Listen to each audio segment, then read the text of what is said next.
Trade Republic, la banque pour mieux dépenser, épargner et investir présente Sud Radio, les incontournables de l'argent.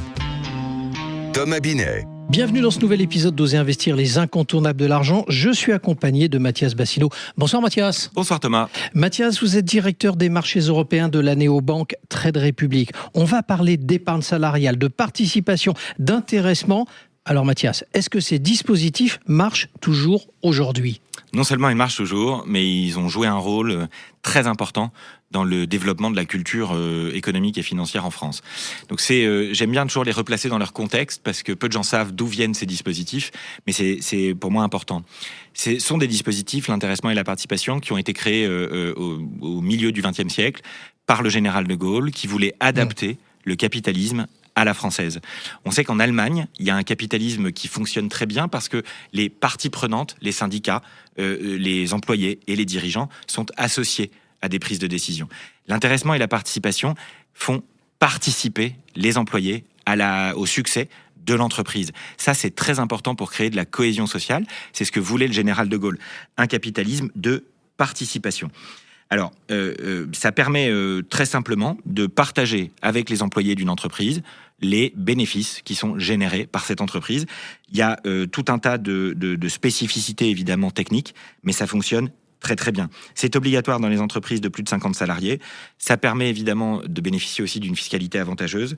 Donc c'est quelque chose d'extrêmement positif et j'encourage toutes celles et ceux qui ont la possibilité d'y recourir à le faire. Souvent, les entreprises viennent abonder, rajouter de l'épargne dans ces dispositifs. C'est très positif.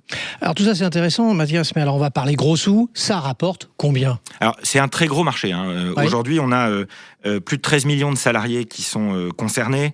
On parle de plus de 200 milliards d'euros placés dans ces dispositifs. Donc c'est 6 millions de salariés qui ont versé des primes, des dépôts sur ces dispositifs-là en 2024.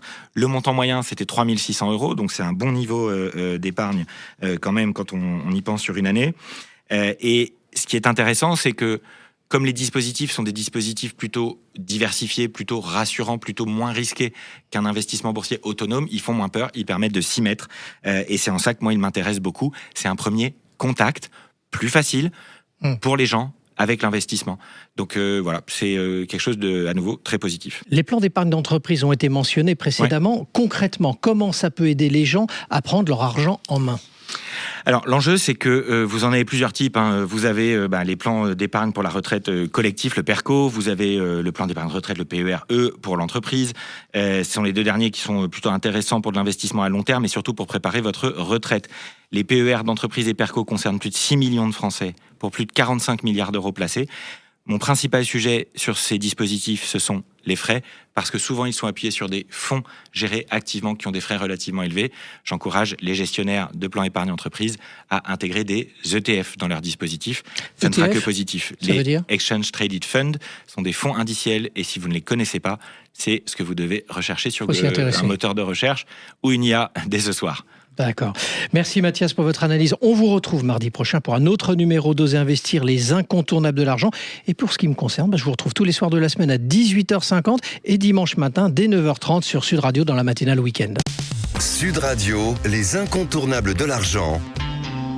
Thomas Binet. Avec Trade Republic, la banque pour mieux dépenser, épargner et investir.